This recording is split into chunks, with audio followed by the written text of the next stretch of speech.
Big boss ಸ್ಪರ್ಧಿ lawyer Jagadish ಹೋದಲ್ಲಿ ಬಂದಲ್ಲಿ ಗಲಾಟೆ ಮಾಡ್ಕೊಳ್ಳದೆ ಈತನ ಖಯಾಲಿ ಅಂತೇಳಿ ಸಾಮಾಜಿಕ ಜಾಲತಾಣದಲ್ಲಿ ಮಾತುಗಳು ಹರಿಬಿಡ್ತಾ ಇದೆ.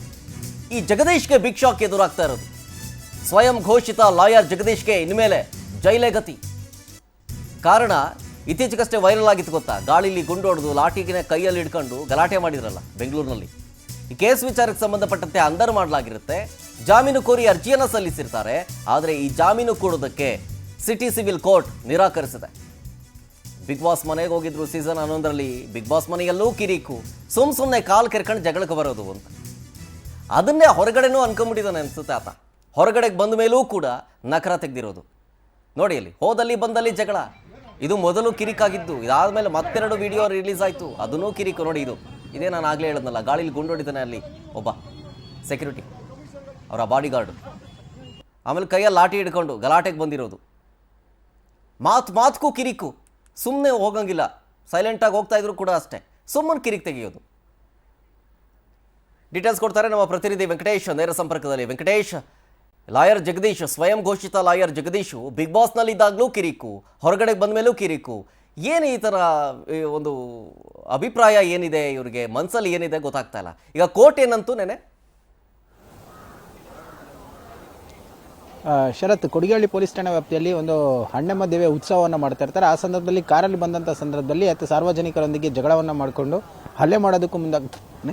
ಆಮೇಲೆ ವಿಡಿಯೋವನ್ನು ಮಾಡಿಕೊಂಡು ಅಲ್ಲೇ ಇದ್ದಂಥವ್ರನ್ನ ಕೂಡ ನಿಂದಿಸುವ ಒಂದು ಪ್ರಯತ್ನ ಮಾಡ್ತಾರೆ. ಆಗ ಅಲ್ಲಿದ್ದಂಥವರು ಕೂಡ ಈತನ ಸ್ಕಾರ್ಪಿಯೋ ಕಾರನ್ನು ಹೊಡೆದಾಕ ಹಲ್ಲೆಗೆ ಮುಂದಾಗ್ತಾರೆ. ಆಗ ಜೊತೆಯಲ್ಲಿದ್ದಂಥ ಗನ್ಮನ್ ಕೂಡ ಏರ್ ಫೈರ್ ಮಾಡ್ತಾನೆ. ಆ ಸಂದರ್ಭದಲ್ಲಿ ಈ ಘಟನೆಗೆ ಸಂಬಂಧಪಟ್ಟಂತೆ ಕೊಡಿಗೇಹಳ್ಳಿ ಪೊಲೀಸ್ ಠಾಣೆಯಲ್ಲಿ ಒಂದು ಅಟ್ರಾಸಿಟಿ ಕೇಸ್ ಮತ್ತು ಒಂದು ಕೊಲೆ ಯತ್ನ ಸೇರಿದಂತೆ ಸಾರ್ವಜನಿಕ ಸ್ಥಳಗಳಲ್ಲಿ ಏನು ಒಂದು ದುಂಬೆ ಎಬ್ಬಿಸಿದಂತಹ ಗಲಾಟೆ ಏನಿರುತ್ತೆ, ಈ ಪ್ರಕರಣ ದಾಖಲಾಗುತ್ತೆ. ಆ ಪ್ರಕರಣಕ್ಕೆ ಸಂಬಂಧಪಟ್ಟಂತೆ ಲಾಯರ್ ಜಗದೀಶನನ್ನು ಕೂಡ ವಶಕ್ಕೆ ಪಡೆದು ವಿಚಾರಣೆಯನ್ನು ಮಾಡ್ತಾರೆ. ಆ ಸಂದರ್ಭದಲ್ಲಿ ಅವರಿಗೆ ನ್ಯಾಯಾಂಗ ಬಂಧನಕ್ಕೂ ಕೂಡ ಒಪ್ಪಿಸಲಾಗುತ್ತೆ. ಅದಾದ ನಂತರ ಈಗ ಬೇಲ್ಗೆ ಅಪ್ಲಿಕೇಶನ್ ಅನ್ನು ಹಾಕ್ತಂಥ ಸಂದರ್ಭದಲ್ಲಿ ನಿನ್ನೆ ಕೋರ್ಟ್ ಕೂಡ ಅವರಿಗೆ ನ್ಯಾಯಾಲಯದಿಂದ ಏನು ಒಂದು ಜಾಮೀನನ್ನು ಕೊಡೋದಕ್ಕೆ ನಿರಾಕರಣೆ ಮಾಡಿರುವಂಥದ್ದು. ಅಂದರೆ ಪದೇ ಪದೇ ಈ ರೀತಿಯಾದಂತಹ ತಪ್ಪುಗಳನ್ನು ಮರುಕಳಿಸ್ತಾ ಇರುವಂಥದ್ದು ಮತ್ತು ನ್ಯಾಯಾಂಗದ ವ್ಯವಸ್ಥೆಯನ್ನು ಕೂಡ ಪ್ರಶ್ನೆ ಮಾಡುವಂತಹ ಕೆಲಸವನ್ನು ಲಾಯರ್ ಜಗದೀಶ್ ಆಗಾಗ ಮಾಡ್ತಾ ಇರ್ತಾರೆ. ಸೊ ಹಾಗಾಗಿ ಆತನ ವ್ಯಕ್ತಿತ್ವ ಮತ್ತು ಈತನ ನಡವಳಿಕೆಯನ್ನು ಕೂಡ ಪ್ರಶ್ನೆ ಮಾಡುವಂತಾಗಿದೆ. ಹಾಗಾಗಿ ಇದು ಸಮಾಜಕ್ಕೆ ಮಾರಕವಾದದ್ದು.